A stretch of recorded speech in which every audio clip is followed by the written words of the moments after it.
Hello दोस्तों, आज की इस वीडियो में हम Delhi through the ages from colonial to contemporary times की यूनिट 4 समकालीन दिल्ली को काफ़ी डिटेल में कवर करेंगे। देखिए दोस्तों, आपका एक सब्जेक्ट है Delhi through the ages from colonial to contemporary times, इसकी एक यूनिट है समकालीन दिल्ली। तो आज के इस वीडियो में हम आपके इस सब्जेक्ट की इस यूनिट को काफ़ी डिटेल में कवर करेंगे। बस आप वीडियो को एंड तक देखना, सारी बातें आपको समझ में आ जाएंगी।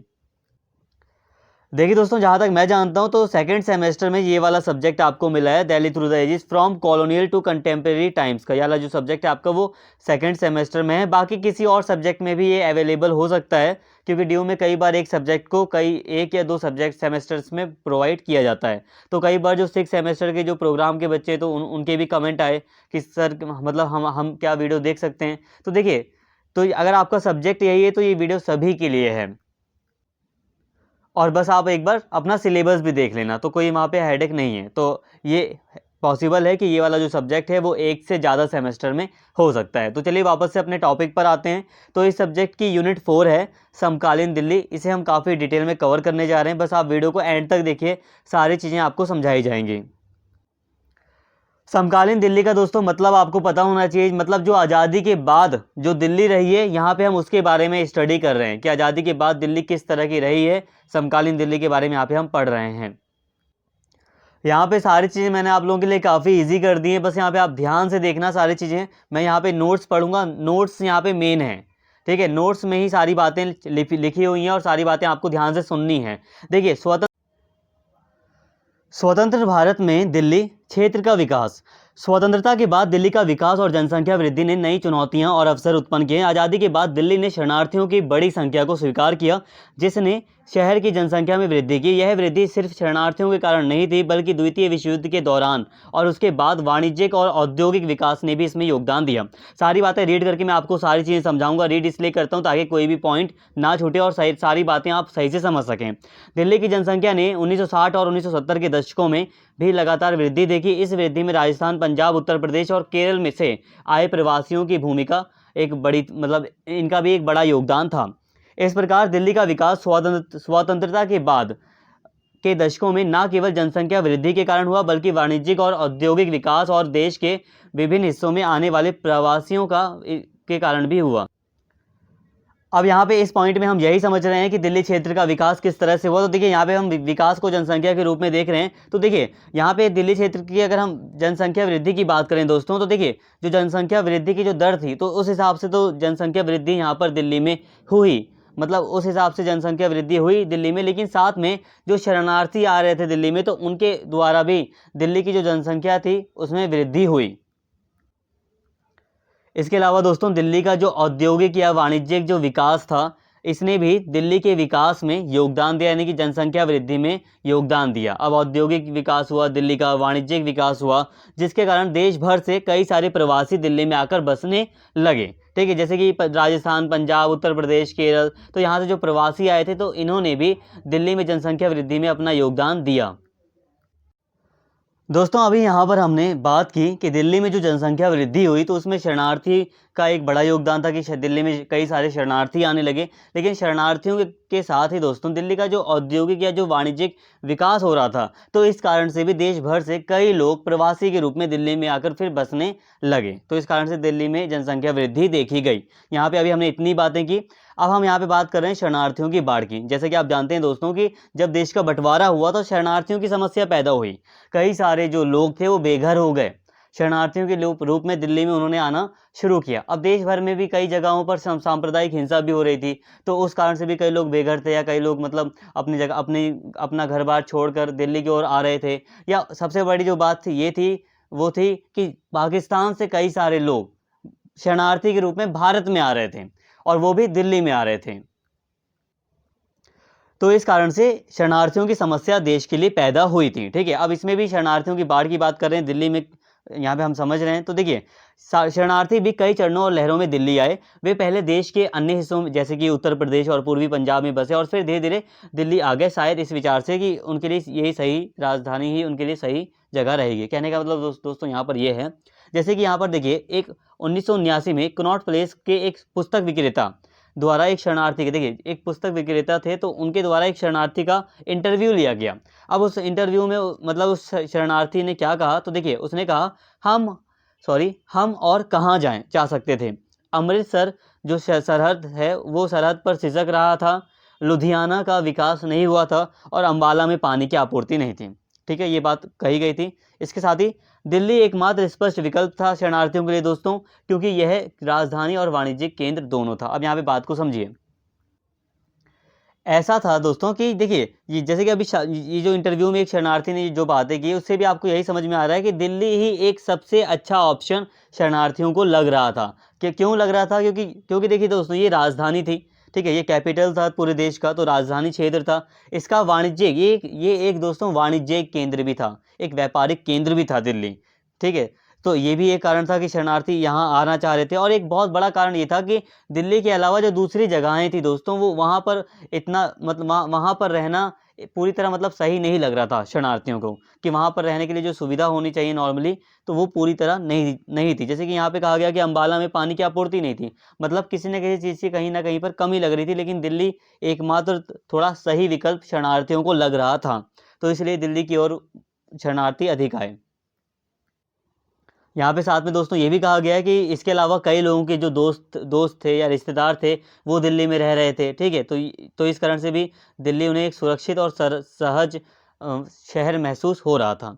इसके अलावा दोस्तों शहर के संसाधनों पर विशेष दबाव था। अब देखिए शरणार्थियों की बाढ़ आई, मतलब कई शरणार्थी दिल्ली में आ रहे थे, तो इससे जो शहर के जो संसाधन थे, जो रिसोर्सेज थे, उस पर विशेष दबाव था। शहर का हर नुक्कड़, शिविर, मंदिर, गुरुद्वारे, स्कूल, कॉलेज और यहाँ तक कि सड़कें, चबूतरे और बगीचे जैसे खुले स्थान भी शरणार्थियों से भरे हुए थे। उनके लिए संसाधन प्रदान करना एक बहुत बड़ा काम था। अब यहाँ पे देखिए ज़्यादा समझाने वाली बात नहीं, जो बातें लिखी हैं वही बातें तो मुझे कहनी है यहाँ पर, तो इसीलिए मैं यहाँ पे रीड करके आपको सारी बातें बता रहा हूँ। ठीक है, तो मतलब आप समझ सकते हैं कि संसाधनों पर काफ़ी ज़्यादा दबाव था क्योंकि शरणार्थियों की संख्या अधिक थी। नेहरू के हस्तक्षेप से उनके कुछ कष्टों को कम किया गया। यहाँ पे किया आएगा फिर गया आएगा, किया गया। एक पुनर्वास मंत्रालय अस्तित्व में आया और उसने किंग्सवे कैंप का मतलब दोस्तों है कि शरणार्थियों के लिए जो कैंप लगाया गया था वो, और करोल बाग और शाहदरा में टिबिया कॉलेज में भोजन और कपड़ों जैसी आवश्यक वस्तुओं के वितरण और उन्हें आश्रय प्रदान करने का कार्य किया। देखिए दोस्तों सरकार ने स्पेशली नेहरू के द्वारा भी कुछ काम किया गया, और सरकार के द्वारा मंत्रालय वगैरह के द्वारा जो पुनर्वास जो मंत्रालय था तो उसके द्वारा जैसे कि किंग्सवे कैंप वगैरह लगाए गए, जहाँ पे शरणार्थियों को पनाह दी गई, जगह दी गई रहने के लिए किंग्सवे कैंप के अंतर्गत। इसके अलावा जो टिबिया कॉलेज है तो उसमें भोजन और कपड़ों वगैरह का वितरण वगैरह या कुछ सुविधाएं उन्हें शरणार्थियों के लिए की गई। इससे जो शरणार्थी की जो मतलब कष्ट थे तो उनको थोड़ा सा कम किया गया। तो यहाँ पे ये बातें हैं दोस्तों। आई होप यहाँ तक आपको बातें समझ में आई होंगी, कोई इशू नहीं है यहाँ तक, आपको बातें बिल्कुल ईजिली, बहुत ईजी है, यहाँ पे नोट्स बहुत ईजी हैं, आपको सारी बातें क्लियर हुई होंगी। नई कॉलोनियों की बात हो रही है यहाँ पर। देखिए ध्यान से सुनिए, दिल्ली में नए घरों का निर्माण किया गया, दिल्ली के अलग अलग हिस्सों में नई कॉलोनियाँ बनी और शहर का आकार बढ़ा। ठीक है, जाहिर सी बात है, दिल्ली पहले हम जानते हैं मुगल टाइम पर कितना था उसका साइज़, दिल्ली का अगर हम साइज़ की बात करें, दिल्ली के देखिए दोस्तों दिल्ली में कई सारे शहरों की स्थापना की गई, लेकिन फिर कई बार शहर बने, फिर कई बार उन शहरों का पतन हुआ। फिर दिल्ली में एक शाहजहानाबाद शहर स्थापित किया जाता है मुगल बादशाह के द्वारा, ठीक है, शाहजहां के द्वारा। फिर दिल्ली आगे चलकर जो मतलब जो ब्रिटिश सरकार होती है उसके द्वारा फिर राजधानी के रूप में दिल्ली को मतलब नई दिल्ली को अपनाया जाता है। लेकिन अब आप इसके बाद समझिए कि अब दिल्ली में कई सारे शरणार्थी आ चुके हैं और भारत जो है वो स्वतंत्र हो चुका है, कई सारे प्रवासी दिल्ली में आ रहे हैं, तो इस कारण से दिल्ली का दोस्तों जो आकार था वो बढ़ा। ठीक है, कई सारी नई कॉलोनियाँ सामने आई दिल्ली में। ठीक है, अब देखिए यदि हम कई नई उभरती कॉलोनियों को दिशावार वर्गीकृत करते हैं तो हम दक्षिण में मालवीय नगर, ठीक है, साउथ में मालवीय नगर दोस्तों, दक्षिण में मालवीय नगर, पश्चिम में 3 पटेल नगर और रमेश नगर, मोती नगर और तिलक नगर, और पूर्व में, ठीक है, ईस्ट में गांधी नगर का विकास देखते हैं। नई कॉलोनियों के रूप में अगर हम बात करें, दिशा के रूप में बात करें, तो दक्षिण और पूर्व में हम इसे देख रहे हैं, इन शहरों को देख रहे हैं, सॉरी शहर नहीं कॉलोनियाँ, ठीक है, इन कॉलोनियों को देख रहे हैं। ठीक है, इसके अलावा पुरानी दिल्ली के चांदनी चौक, सदर बाजार, सब्जी मंडी, बड़ा हिंदू राव, झंडेवालान और पहाड़गंज इलाकों में निवासियों की भीड़ ज़्यादा हो गई। मतलब यहाँ पे ये जो कुछ इलाके थे पुरानी दिल्ली के, तो यहाँ पे भीड़ ज़्यादा हो गई, और हकीकत है भीड़ काफ़ी होती है यहाँ पर। जैसे कि दोस्तों आप सदर बाज़ार तो जानते ही होंगे, तो सदर बाज़ार में कितनी भीड़ होती है इसका अंदाज़ा आप लोगों में से कई लोगों को होगा जो दिल्ली में रहते हैं। मैं चांदनी चौक कई बार गया हूँ, लेकिन सदर बाज़ार में एक बार गया हूँ अभी फ़िलहाल, लेकिन काफ़ी ज़्यादा भीड़ थी, तो वहाँ पे रिक्शा वगैरह करने का कोई फ़ायदा नहीं था, पैदल ही पॉसिबल लग रहा था। तो मतलब ये था कि मतलब काफ़ी भीड़ हो गई है यहाँ पर अभी भी। तो यहाँ पे यही बताया जा रहा है आपको कि नई कॉलोनियाँ बसी, और जो जैसे कि पुरानी दिल्ली का जो इलाका था जहाँ पे पहले ही कॉलोनियाँ थी, तो वहाँ पे और ज़्यादा भीड़ हुई, जैसे कि ठीक है, यहाँ पे ये बातें हैं। तो आई होप यहाँ तक आपको समझ में आया होगा। इसके अलावा दोस्तों जो क्षेत्र एक सदी पहले कभी भी दिल्ली का हिस्सा नहीं माना गया, जिन क्षेत्रों को, जैसे फरीदाबाद, गुड़गांव, नजफगढ़, तो अब ये भी इसका हिस्सा बन गया, एनसीआर बन गया ना दोस्तों। दिल्ली एनसीआर आपने सुना होगा। तो दिल्ली एनसीआर में दिल्ली के जो आसपास के कई सारे इलाके हैं वो भी तो आते हैं। हरियाणा का कई सारा क्षेत्र है, उत्तर प्रदेश का कुछ क्षेत्र है, ठीक है, तो ये भी दिल्ली के एक हिस्से के रूप में माने जाते हैं। तो ये दिल्ली एनसीआर के क्षेत्र बन गए। बढ़ती समृद्धि के साथ Vasant Vihar, lines, golf lines, greater Kailash आप जानते हैं कितनी महंगी कॉलोनियाँ हैं ये, ठीक है, डिफेंस कॉलोनी और न्यू फ्रेंड्स कॉलोनी जैसी अधिक परिष्कृत कॉलोनियों का उदय हुआ है। तो ये सारी की सारी मतलब काफ़ी ज़्यादा परिष्कृत बहुत बड़ी कॉलोनियाँ मानी जाती हैं, काफ़ी नाम है इनका। तो यहाँ पे अभी हमने समकालीन दिल्ली में नई कॉलोनियों को, ये जो टॉपिक था नई कॉलोनियाँ, तो इसको अभी हमने यहाँ पे समझा, ठीक है, कि दिल्ली में नई कॉलोनियाँ, कई सारी नई कॉलोनियाँ सामने आई, और कई जगह जो पुरानी कॉलोनियाँ थी तो वहाँ पर जो भीड़ थी वो और अधिक हुई, कई और ज़्यादा लोग वहाँ पे बसे, ठीक है। तो ये बातें यहाँ पे हमने समझी, बहुत ईजी है, समझ में आया होगा। यहाँ पे बात कर दोस्तों, अब यहाँ पे हम बात कर रहे हैं व्यावसायिक पैटर्न की, ठीक है। अब ये क्या है, तो व्यावसायिक संरचनाएं क्या है दिल्ली की, तो इसको हम समझ रहे हैं समकालीन दिल्ली में। सारी चीज़ें आपको समझ में आएंगी, बस आप ध्यान से पढ़ते रहिए, ध्यान से, मतलब मैं आपको जो भी समझाता हूँ, मेन आपका फोकस होना चाहिए, जो बात मैं आपको समझा रहा हूँ आप बस उसको समझिए। देखिए, स्वतंत्रता के बाद दिल्ली की आबादी व्यापार, वाणिज्य और सरकारी नौकरियों की ओर अधिक झुकाव हुआ। सिंपल सी बात है, ये तो आपको समझना ही पड़ेगा नोट्स के रूप में ही, कि दिल्ली की दोस्तों जो आबादी थी, अगर हम समकालीन दिल्ली की बात करें, स्वतंत्रता के बाद अगर हम बात करें, तो व्यापार, वाणिज्य और सरकारी नौकरियों की ओर अधिक झुकाव हुआ। इसका एक कारण दोस्तों ये था कि देखिए उद्योगों की स्थापना के लिए अधिक पूंजी की आवश्यकता होती है, तो जो उनके पास नहीं थी। तो स्टार्टिंग में जो मतलब दिल्ली की अगर हम बात करें स्वतंत्रता के बाद, तो व्यापार, वाणिज्य और सरकारी नौकरियों की ओर अधिक लोगों का झुकाव हुआ, उद्योगों की ओर इतना झुकाव नहीं हुआ। इसके अलावा दोस्तों आज़ादी के बाद दिल्ली में रोजगार के पैटर्न में विकास हुआ। कृषि में काम करने वाले लोगों की संख्या दोस्तों 6.2% से घटकर 0.04% हो गई, मतलब काफ़ी घट गई। कृषि में काम करने वाले लोगों की जो संख्या थी वो काफ़ी कम हो गई। और यहाँ पे ध्यान दीजिए, इसके विपरीत निर्माण, सेवा, परिवहन, निर्माण में वृद्धि हुई। जो परिवहन का सेक्टर है, ट्रांसपोर्टेशन है, जो सर्विसेज हैं, जो निर्माण का कार्य मतलब क्षेत्र है, तो इसमें काफ़ी ज़्यादा वृद्धि देखने को मिली है। इसके साथ ही दोस्तों एक बात मैं आपको यहाँ पे बता देता हूँ, यहाँ पे जो भी मैंने आंकड़े वगैरह यहाँ पे लिखे हैं दोस्तों, जो भी यहाँ पे जानकारी है यहाँ पर, ये मैंने सारी चीज़ें एसओएल की रीडिंग से ली है। यहाँ पे ये जो नोट्स वगैरह मैंने यहाँ पे आपके लिए बनाए हैं, ये मैंने एसओएल, जो ड्यू एसओएल है, दिल्ली यूनिवर्सिटी जो है, ठीक है, तो उसकी जो एसओएल की जो रीडिंग है दोस्तों, उसका यूज़ मैंने यहाँ पर किया है।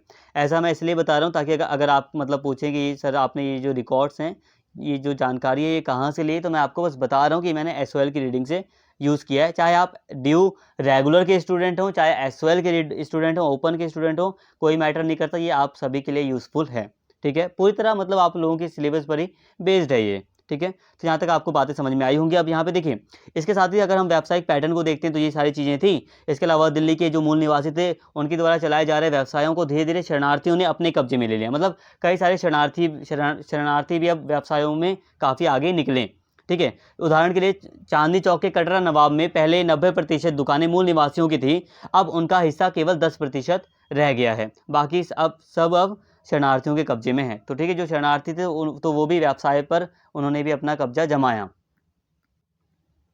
कब्जा जमाने का मतलब दोस्तों ये नहीं है कि उन्होंने छीन लिया। कहने का मतलब ये है कि कंपटीशन में वो आगे निकले। और ये भी बात है कि जैसे कि कई बार जो मतलब पुराने जो मूल निवासी थे, उनकी अगर दुकानें वगैरह नीलाम हो रही होंगी, तो हो सकता है कि कई सारे शरणार्थियों ने भी आगे चलकर उनको अपने मतलब खरीद लिया होगा, या अपने अंडर में मतलब खरीद ही लिया होगा, ठीक है। तो इसलिए भी आप जो शरणार्थी थे तो उनके मतलब वो भी व्यवसाय में काफ़ी आगे निकले। तो ये चीज़ें हैं यहाँ पर। समय के साथ दोस्तों दिल्ली के बाहरी इलाके गाजियाबाद, सोनीपत, बल्लभगढ़ में रिया बल्लभगढ़ कहाँ पे है, तो ये फरीदाबाद में, ठीक है। बल्लभगढ़ में रिहायशी क्षेत्र विकसित हुए। ओखला औद्योगिक क्षेत्र और फरीदाबाद भी समय के साथ विकसित हुए। दिल्ली के आसपास बढ़ते शहरी केंद्रों की इस सूची में नए नाम नोएडा, गुड़गांव और ग्रेटर नोएडा हैं। तो ये भी आप देख सकते हैं दोस्तों। तो इसके साथ ही पिछले 2 दशकों में मॉल, मेट्रो सेवाओं के विकास ने दिल्ली की उपभोक्ता संस्कृति, सामाजिकरण, मनोरंजन, परिवहन के नए तरीकों में एक और आयाम जोड़ा है। ये सभी विकास वैश्वीकरण, उदारीकरण की प्रक्रियाओं से महत्वपूर्ण रूप से जुड़े हुए हैं। ये सभी महानगरों के बदलते सांस्कृतिक, सामाजिक परिदृश्य के लिए भी महत्वपूर्ण हैं। तो दिल्ली में दोस्तों हम जानते हैं कि मेट्रो, मॉल जैसी सेवाएं काफ़ी ज़्यादा विस्तृत रूप ले रही हैं। दिल्ली में इनका काफ़ी विकास हुआ है और ये चीज़ें एक तरह से वैश्वीकरण और उदारीकरण से भी पूरी तरह जुड़ी हुई हैं। तो दिल्ली एक महानगर तो है ही, साथ में ये जो वैश्वीकरण, जो उदारीकरण की जो नीतियाँ हैं वो भी यहाँ पर पूरी तरह दिखाई दे रही हैं कि विश्व से जुड़ रहा है पूरी तरह। तो यहाँ पे की संस्कृति पर भी ये चीज़ें हैं। तो दोस्तों यहाँ तक आई होप आपको बातें समझ में आई होंगी। अब हम यहाँ पे बात कर रहे हैं समाजीकरण के रूप में। यहाँ पे संस्थागत और अनौपचारिक है। अब ये देखिए यहाँ पे इसे आप हल्का हल्का समझिए, ये वाला टॉपिक बस मैं आपको हल्का सा यहाँ पे रीड करके आपको बताता हूँ। यहाँ पे आप ज़्यादा मत करना क्योंकि बहुत ज़्यादा मतलब टॉपिक बड़ा है, याद करना उतना नहीं है आपको। यहाँ पे देखिए जब समाज और पहले आपको मैं पढ़ के बता रहा हूँ। जब समाज और संस्कृति तेजी से बदल रही होती है तो लोगों को इन बदलावों के साथ खुद को अद्यतित मतलब अपडेट रखने के लिए सामाजिकरण की जरूरत होती है। यह सामाजिकरण औपचारिक जैसे स्कूल या कार्यस्थल या अनौपचारिक हो सकता है, ठीक है, जैसे दोस्तों के साथ या परिवार के साथ। यूरोप में सैलून और कॉफ़ी हाउस ने लोगों को एक स्थान प्रदान किया जहां वे मिल सकते थे, विचारों का आदान प्रदान कर सकते थे और नए विचारों और दृष्टिकोणों को समझ सकते थे। इसी तरह भारत में भी शहरों जैसे दिल्ली, कलकत्ता, बॉम्बे, इलाहाबाद, लखनऊ, जयपुर आदि में कॉफ़ी और टी हाउस संस्कृतियों का विकास हुआ। ये स्थान लोगों को एक मंच प्रदान करते थे जहां वे मिल सकते थे, विचारों का आदान प्रदान कर सकते थे और नए विचारों और दृष्टिकोणों को समझ सकते थे। अभी यहाँ पे बस आप ध्यान से सारी बातें सुनो, ठीक है। दिल्ली के कुलीन सामाजिक क्लबों में दिल्ली के जिमखाना क्लब का उल्लेख किया गया। जिमखाना का मतलब जिम नहीं है यहाँ पर, ठीक है, अभी बताऊंगा मैं। इसकी स्थापना 1913 में हुई थी। स्पेंसर हरकोर्ट बटलर इसके पहले अध्यक्ष थे। इसके सदस्यों में नौकरशाही, सेना, न्यायपालिका और कॉरपोरेट जगत के उच्च पदस्थ अधिकारी शामिल हैं। इंडिया इंटरनेशनल सेंटर एक गैर सरकारी संगठन है जो बौद्धिक और सांस्कृतिक घटनाओं के एक मंच प्रदान करता है। India habitat centre Santosh Sharma के दिमाग की उपज है जिसका उद्देश्य विविध क्षेत्र के लोगों को एक मंच पर लाना है और व्यक्तियों और संस्थाओं के बीच एक सेतु, एक पुल का काम करना है, उन्हें जोड़ना है, ठीक है, एक कड़ी का काम करना है। अब यहाँ पे बात को समझिए दोस्तों। यहाँ पे देखिए सामाजिकरण के रूप में यहाँ पे संस्थागत और अनौपचारिक का मतलब यहाँ पे बात को समझ लीजिए। देखिए यहाँ पे कुल मिलाकर बात ये हो रही है कि देखिए एक जगह ऐसी होनी चाहिए जहाँ पर लोग आपस में मिलें और विचारों का आदान प्रदान करें, जिससे कि विचारों का आदान प्रदान करने से विचार और ज़्यादा प्रबल होंगे और ज़्यादा नई चीज़ें सामने निकल कर आएंगी। यहाँ पर ये बात हो रही है कि कैसे लोग आपस में मिलते हैं, बातचीत करते हैं, फिर विचारों का आदान प्रदान होता है, लोगों की बौद्धिक क्षमता बढ़ती है। ये बातें यहाँ पर हो रही हैं। अब यहाँ पे क्या कहा जा रहा है, जैसे कि अगर हम बात करें यूरोप की, तो जो सैलून वगैरह होते थे, तो वहाँ पे कॉफ़ी हाउसेस वगैरह होते थे, लोग वहाँ पे जाते थे, कॉफ़ी वगैरह पीते थे, लेकिन साथ में कॉफ़ी पीने के बहाने लोग वहाँ पे बात कर रहे हैं, एक दूसरे से कई सारी चीज़ें डिस्कस कर रहे हैं। तो इससे विचारों का आदान प्रदान हो रहा है, नए विचार सामने आ रहे हैं, लोगों का जो दृष्टिकोण है, जो व्यूज़ है, वो बदल रहा है। जाहिर सी बात है, कॉलेज में क्या होता है, रेगुलर कॉलेज अगर आप जाते हो, आप देखोगे तो वहाँ पे क्या होता है, वहाँ पे विचार, मेन चीज़ बौद्धिक क्षमता है, वहाँ पे बौद्धिक क्षमता का विकास होता है।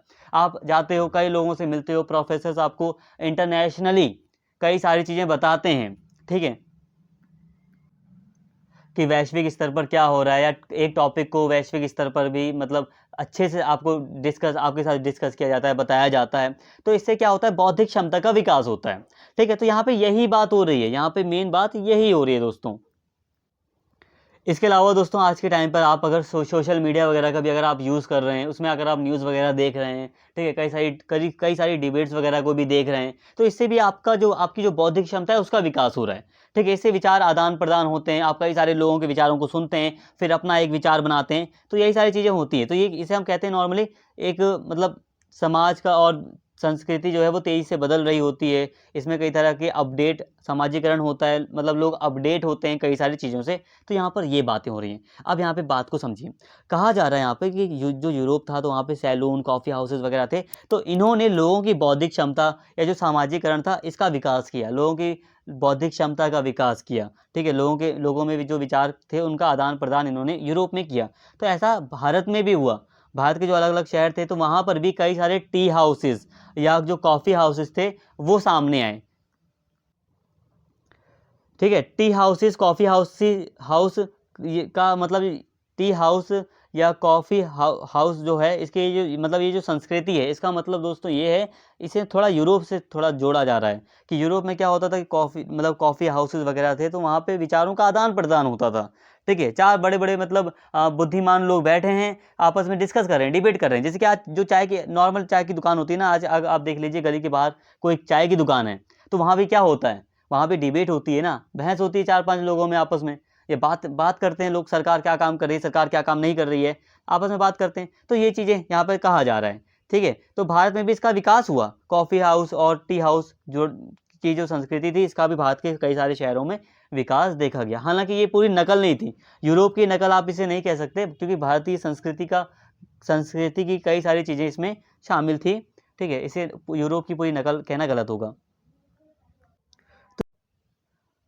इसके साथ ही दोस्तों दिल्ली में कुछ सामाजिक क्लब भी अस्तित्व में आए। ठीक है, जैसे कि यहाँ पे एक उदाहरण है जिम खाना क्लब। हालांकि ये जो क्लब था इसकी स्थापना आज़ादी से पहले ही हो गई थी, लेकिन दोस्तों यहाँ पे अगर हम मतलब की बात की जाए तो जिम खाना क्लब का मतलब है कि यहाँ पर लोग कई सारे रीज़न की वजह से, कई सारे मतलब कारणों से लोग इकट्ठा होते थे, लोग एक दूसरे से मिलते थे और विचारों का आदान प्रदान करते थे। ठीक है, तो जिम खाना क्लब का मतलब ये है। ठीक है, जैसे मनोरंजन के लिए हो सकता है, लोग आपस में मतलब मिलें, इकट्ठे हों, आपस में जो विचार हैं उनका आदान प्रदान करें, तो ये है बात। तो कुल मिलाकर यहाँ यही कहा जा रहा है कि दिल्ली में भी एक सामाजिकरण हुआ, या यूँ कह सकते हैं कि दिल्ली में भी कई सारे जैसे कि टी हाउसेस वगैरह या कुछ सामाजिक क्लब भी अस्तित्व में आए जो कि विचारों के आदान प्रदान को दर्शाते हैं कि यहाँ पर बड़े बड़े अधिकारी वगैरह बैठते हैं, या बड़े बड़े जो बौद्धिक वर्ग के जो लोग हैं वो आपस में कई सारी चीज़ें डिस्कस करते हैं, जिससे कि एक बौद्धिक विकास लोगों का होता है।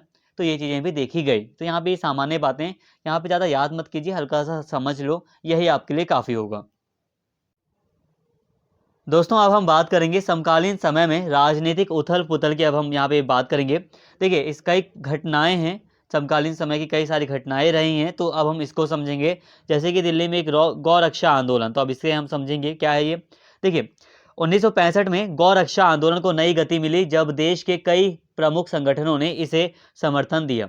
इन संगठनों में राम राज्य परिषद, हिंदू महासभा, आरएसएस, भारत साधु समाज और वीएचपी का मतलब होता है विश्व हिंदू परिषद। तो ये सारे संगठन थे दोस्तों, इन्होंने अपना समर्थन दिया गौ रक्षा आंदोलन को। इन सभी ने मिलकर दिल्ली में एक बैठक की जिसमें 3 शंकराचार्य, कई महामंडलेश्वर, एम.एस. गोलवलकर जो कि आरएसएस के प्रमुख थे, तो और हिंदू महासभा के उपाध्यक्ष ने भाग लिया। इस बैठक में बनारस के एक विद्वान सन्यासी स्वामी करपात्री जी महाराज को आंदोलन का नेतृत्व करने का दायित्व सौंपा गया। उन्होंने नवंबर 1966 में दिल्ली में प्रदर्शन की योजना तैयार की।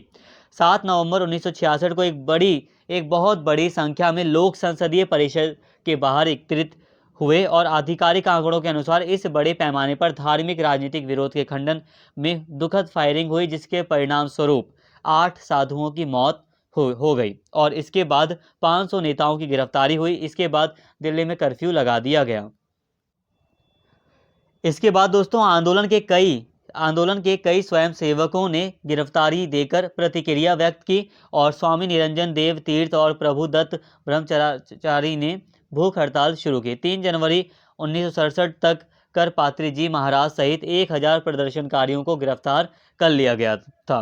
प्रभुदत्त ब्रह्मचारी को नज़रबंद कर दिया गया और शंकराचार्य को पौंडीचेरी ले जाया गया, जहां उन्होंने अपना अनशन जारी रखा। तो दोस्तों ये था दिल्ली गौरक्षा आंदोलन। हालांकि गौरक्षा आंदोलन था, हमने दिल्ली के संदर्भ में यहाँ पे इसलिए देखा क्योंकि दिल्ली में प्रमुख रूप से यहाँ पे प्रदर्शन किए गए, जो भी विरोध प्रदर्शन वगैरह था वो यहाँ पे प्रमुख रूप से हुआ। यहाँ पे दोस्तों मैंने आपको बता ही दिया यहाँ पे चीज़ें, आप अगर याद करना चाहते हैं तो इन पॉइंट्स को आपको थोड़ा सा यहाँ पे ध्यान से पढ़ना होगा, याद करना होगा।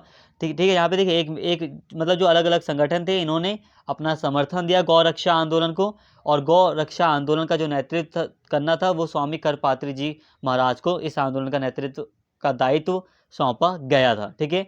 1900 मतलब 66 में, फिर नवंबर 1966 में दिल्ली में प्रदर्शन की योजना तैयार की गई थी, और इस आंदोलन में 7 नवंबर 1966 को दोस्तों लोग जो मतलब लोग थे वो संसदीय परिसर के बाहर, मतलब संसद के बाहर मतलब एकत्रित हुए, इकट्ठे हुए, और फिर फायरिंग भी करनी पड़ी। बल्क जो मतलब फोर्सेस थी उनको फायरिंग भी करनी पड़ी, जिसमें 8 साधुओं की मौत हुई, और फिर कई बड़े पैमाने पर इसमें गिरफ्तारियां देखी गई। 500 नेताओं की गिरफ्तारी हुई, और फिर कई सारे स्वयंसेवकों ने भी अपनी गिरफ्तारियां देकर प्रतिक्रिया व्यक्त की। तो ये सारी बातें यहाँ तक थी। तो इसको अभी हमने समझा। अब हम यहाँ पे बात कर रहे हैं 1990 का आरक्षण विरोधी आंदोलन। 1979 में मोरारजी देसाई द्वारा गठित मंडल आयोग की सिफारिशों को देखो देखिए दोस्तों, मंडल आयोग की जो सिफारिशें थी उसको 1990 में प्रधानमंत्री वीपी सिंह ने लागू कर दिया।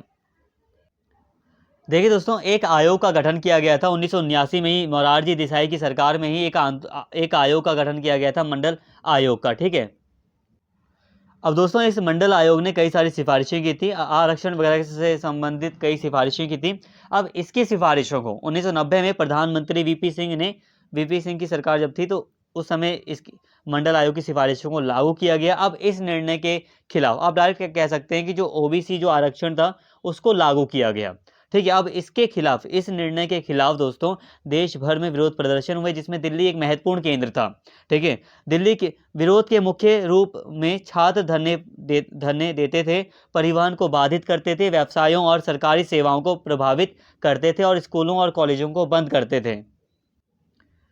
विरोध अक्टूबर 1990 में चरम पर पहुंच गया जब दिल्ली विश्वविद्यालय के देशबंधु कॉलेज, आप सभी जानते होंगे देशबंधु कॉलेज, ठीक है, कालका जी के पास है देशबंधु कॉलेज, तो देशबंधु कॉलेज के एक छात्र ने आत्मदाह का प्रयास किया। इसके बाद हालांकि उन्होंने दिल्ली विश्वविद्यालय के छात्र संघ के अध्यक्ष का पद जीता। ठीक है। तो मतलब आत्मदाह का एक प्रयास किया इस प्रदर्शन के दौरान, विरोध प्रदर्शन में। तो मतलब एक बहुत अपने चरम पर ये जो 1990 का आरक्षण विरोधी आंदोलन था वो पहुंच गया था। इसके बाद दोस्तों विरोध प्रदर्शन तब समाप्त हुआ जब सुप्रीम कोर्ट ने अन्य पिछड़े वर्गों के लिए आरक्षण, जो ओबीसी वर्ग है उसके लिए आरक्षण के सरकारी निर्णय को मान्यता दी। इसके अलावा दोस्तों एक और घटना है 1984 के सिख विरोधी दंगे। 1984 में इंदिरा गांधी की हत्या के बाद दिल्ली में सिखों के खिलाफ एक संगठित नरसंहार हुआ। इसमें दिल्ली में लगभग 2800 सिख मारे गए और पूरे देश में 3350 सिख मारे गए। इस दौरान कई सिख विस्थापित हुए। अब बात को समझिए दोस्तों, यहाँ पर देखिए ये जो घटना हुई, इस घटना से पहले बात की जाए तो इंदिरा गांधी ने हरमिंदर साहिब में जो गोल्डन टेम्पल है उसमें सैन्य कार्रवाई का आदेश दिया था, जिसे ऑपरेशन ब्लू स्टार कहा जाता है। ठीक है। अब इसके बाद उनके सिख रक्षकों ने, ठीक है, जो उनके सिख रक्षक थे, ऐसा माना जा रहा था कि जो सिख समुदाय है वो जो ये कार्रवाई की गई थी कि हरमिंदर साहिब में सैन्य कार्रवाई की गई थी, तो इससे वो मतलब नाखुश था। ठीक है। तो अब जो उनके जो सिख रक्षक थे दोस्तों, तो उन्होंने उनकी हत्या कर दी थी। ठीक है। जो उनके सिख रक्षक थे, जो बॉडीगार्ड्स थे इंदिरा गांधी जी के, तो उनके जो सिख रक्षक थे तो उन्होंने इंदिरा गांधी की हत्या कर दी थी, और इसके परिणाम स्वरूप दिल्ली में सिखों का एक संगठित नरसंहार हुआ।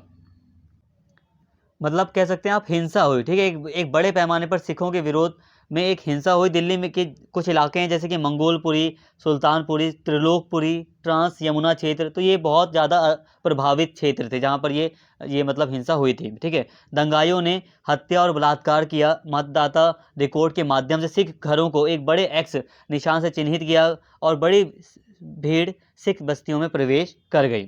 2000 में स्थापित नानावती आयोग ने फरवरी 2004 में अपनी रिपोर्ट प्रस्तुत की, जिसमें उन्होंने सिखों के खिलाफ संगठित अपराधों में कांग्रेस नेताओं और कार्यकर्ताओं की संलिप्तता का उल्लेख किया। आयोग ने यह भी टिप्पणी की कि दिल्ली पुलिस निष्क्रिय रही और दंगों के दौरान लोगों को सुरक्षा प्रदान नहीं की गई। तो यहाँ पे पुलिस के ऊपर भी सवाल खड़े हुए कि जो दिल्ली पुलिस थी वो निष्क्रिय रही, ऐसा इस आयोग ने कहा कि उसने मतलब वो वहाँ पर उदासीन रही। ये दंगे वगैरह हो रहे थे, ठीक है, ये सारी चीज़ें हो रही थी जो कि बहुत ही ज़्यादा ही बेकार थी और उस समय पुलिस निष्क्रिय बनी हुई थी।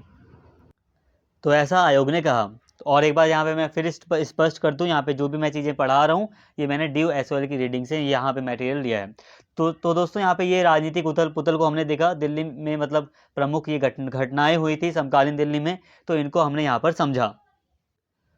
आई होप दोस्तों यहाँ तक आपको सारी बातें समझ में आई होंगी। उम्मीद करता हूँ वीडियो आपको पसंद आई होगी। अगर दोस्तों वीडियो अच्छी लगी हो तो प्लीज़ चैनल को सब्सक्राइब कर लें, वीडियो को लाइक करें, शेयर करें और कमेंट करके अपना फीडबैक जरूर दें। Thank you.